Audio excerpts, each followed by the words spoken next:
सांसदों ने वहां पर आवाज उठाना चाहिए। ये जो आपकी अपेक्षा है उसकी पूरी करने की कोशिश निश्चित तौर से आने वाले 3 दिन में आपको समझ जाएगा कि महाराष्ट्र के सांसदों ने आपकी आवाज उठाई है। आपको पिछले वीडियो में 3-4 दिनों में हुई महत्वपूर्ण घटनाओं की जानकारी संक्षेप में दे दी गई थी, ताकि दिल्ली में आंदोलन और उसके असर की भी जानकारी आपको हो जाए। परंतु पेंशनरों के समर्थन में जो सांसद आए उन्होंने क्या क्या कहा, इसकी जानकारी वहां मौजूद लोगों को तो मालूम ही है, पर अधिकांश लोग उपस्थित नहीं थे। इसकी जानकारी उनको भी जरूर मिलनी चाहिए। आपको मालूम ही है कि देश भर में एनएसी के पदाधिकारी अपने अपने सांसदों से मिलकर ज्ञापन दे रहे थे और उनका समर्थन मांग रहे थे और उन्हें 31 जुलाई को जंतर मंतर पर आंदोलन के लिए भी आमंत्रित कर रहे थे। इसका असर दिखने लगा। जंतर मंतर पर आंदोलन में महाराष्ट्र के कांग्रेस, बीजेपी, दोनों शिवसेना गुट, एनसीपी शरद पवार आदि सभी पार्टियों के कई सांसद पेंशनरों की मांगों के समर्थन में स्वयं आए और उन्होंने पेंशनरों की दुर्दशा पर सहानुभूति जताते हुए सरकार की कड़े शब्दों में आलोचना की। जंतर मंतर पर आने वाले सांसदों में शिवसेना उद्धव गुट के संजय देशमुख सांसद यवतमाल, नागेश आष्टीकर सांसद हिंगोली, बड़ूजी जाधव सांसद परभणी, राजा भाऊ बाजे सांसद नासिक, भाऊ साहेब वाकचौरे सांसद शिरडी, ओम राजे उर्फ पवन राजे निम्बालकर सांसद धाराशिव, कांग्रेस के डॉक्टर शोभाताई बच्छाव सांसद धुले, कल्याण राव काले सांसद जालना, छत्रपति श्री साहूजी महाराज भोसले सांसद कोल्हापुर, एनसीपी शरद पवार के भास्कर राव भगरे सांसद दिंडोरी। जंतर मंतर पर टाइमिंग की बाउंडेशन हुए, इसलिए जल्दी कार्यक्रम खत्म करते करते भी 4 बज गए। कई सांसदों के फोन आ रहे थे कि हम थोड़ी देर में पहुंच रहे हैं, पर उन्हें मना करना पड़ा। फिर भी शिवसेना के सांसद धैर्यशील माने। जब जंतर मंतर पहुंचे तो एनएसी के सभी लोग तब तक वहां से जा चुके थे।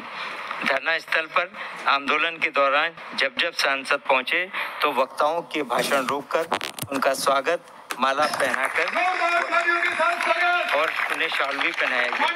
NAC chief commander Ashok Rao ji और राष्ट्रीय महासचिव वीरेंद्र सिंह रजावत जी ने संक्षेप में पेंशन मुद्दे की जानकारी उनको दी। मनपूर्वक स्वागत करता हूँ।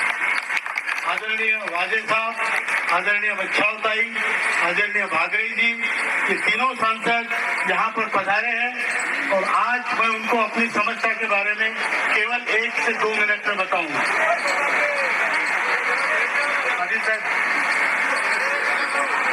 सांसद साहब, ये जो समस्या है ये थोड़ा समझ लीजिए, 2 मिनट टाइम दीजिए। ये इंडस्ट्रियल वर्कर्स है पूरे भारत के, ये 78 लाख लोग रिटायर्ड है।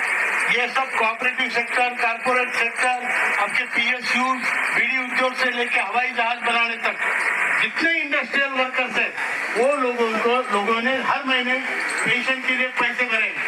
पहले 417 रुपए महीना भरते थे, फिर 541 भरते थे, अभी 1250 भर रहे हैं। हर महीने पैसे भर के अंशदान करने के बावजूद जब आप देखो तो देश के 22 राज्यों के लोग आए हुए हैं। बिहार से लेके पंजाब से लेके बंगाल से लेके तमिलनाडु तक, गुजरात से लेके राजस्थान, आसाम, उत्तराखंड, उत्तर प्रदेश, हरियाणा, सभी प्रदेश के लोग हैं, महाराष्ट्र के लोग हैं। और इसीलिए आपसे प्रार्थना है सर कि हमारा ये मुद्दा आप सुलझाइए, उसको उठाइए और आप एक इतने बड़े क्रांति का हिस्सा बनिए, आप पुण्य कमाइए। और इसीलिए आपसे हाथ जोड़ के निवेदन है कि आप हमें भरपूर आशीर्वाद दीजिए और हमारे रिप्रेजेंटेटिव बनकर। उसके बाद सांसदों ने अपनी बात उपस्थित जनसमूह से कही। उन्हें एनएसी की टी-शर्ट देकर विदा किया गया। उन सांसदों ने मन से क्या क्या कहा आप स्वयं भी सुनिए। सबसे पहले शिवसेना उद्धव गुट के यवतमाल से सांसद संजय देशमुख। उठाना चाहिए। ये जो आपकी अपेक्षा उसकी पूरी करने की कोशिश निश्चित तौर से आने वाले 3 दिन में आपको समझ जाएगा कि महाराष्ट्र के सांसद ने आपकी आवाज उठाई है। अरे सांसदों को यहाँ पे पेंशन 50,000 है, एक एमएलए को पेंशन 50-60,000 रुपए है, और जो हमारे गरीब जिन्होंने दिन रात मेहनत करके काम किया उनका पेंशन सिर्फ 1,000 है। ये तफावत इस देश में जो चल रही है वो तफावत नहीं होना चाहिए, ये हमारा मत है। अपन संघर्ष करने वाले लोग हैं, आज तक जो भी अपने को मिला वो संघर्ष करके मिला। यहाँ पर मोदी साहब बहुत बड़े बड़े बातें करते हैं, मगर यहाँ बैठे हुए बुजुर्गों की बात उनको दिखती नहीं है। मैं उनसे भी कहना चाहता हूँ कि आप होश में आइए और हमारे इस संघर्ष समिति के जो सदस्य लोग हैं उनकी आवाज आपको सुनना चाहिए और इनको न्याय दिलाने का काम करना चाहिए। ये जो सरकार बैठी है, ये सरकार को मेरी चेतावनी है कि अगर इनकी हक की बात आपने सुने नहीं तो अगले 5 साल में आपका पत्ता साफ करने का काम ये जनता करने वाली है। मैं आप सभी भाइयों को निश्चित तौर से इस बड़ी धूप में आप सभी बड़े उपस्थित हुए। शिवसेना उद्धव गुट के ही हिंगोली से सांसद नागेश आष्टीकर। हमारा पैसा जमा है और 1,000 या फिर 1100, 1700, 1800 के बीच में होता है। मैं जब प्रचार में घूम रहा था तो आपके सभी बुजुर्ग भाई मुझसे मिले और उन्होंने मुझसे ये बात कही और बड़े दुख के बाद उन्होंने कहा है कि हम जब घर पे जाते हैं तो बहू हमको बराबर से ट्रीटमेंट नहीं देती क्योंकि तुम बोझ बन के रह गए। अरे बड़ा दुख हुआ और सही मायने में ये बहुत ही दिल को लगने वाली बात है। और आपका पैसा खुद का जमा है तो आप किसी से भीख नहीं मांग रहे। और मैं आपको भरोसा दिलाता हूँ, मैं यहाँ पे सांसद जी हमारे संजय देशमुख जी ओर से और मेरे पक्ष की ओर से और पूरा विरोधी पक्ष की ओर से हम आपके लिए जरूर आवाज उठाएंगे। मैंने पर्ची भी डाली है, हमारे पूरे शिवसेना के जितने भी सांसद है हम उन सबके।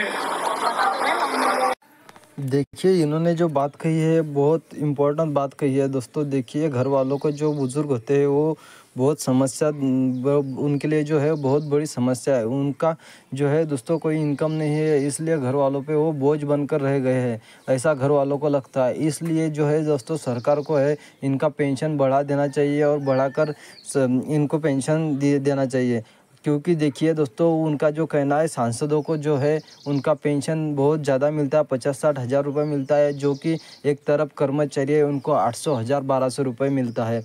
उतने में दोस्तों इतनी महंगाई दुनिया में क्या हो सकता है दोस्तों। उसमें उनका खुद का पेट नहीं भरता है दोस्तों, तो उनके बीवी और बच्चों का क्या ख्याल रखेंगे। तो देखिए ये जो वीडियो है बहुत अच्छा है। इनकी जो बातें है वो आपको अच्छी लगी तो इसको लाइक शेयर ज़रूर कीजिए और हमारे चैनल को सब्सक्राइब भी कीजिए। क्योंकि देखिए ये जो है दोस्तों ये जनहित के लिए ही जो आंदोलन है चल रहा है।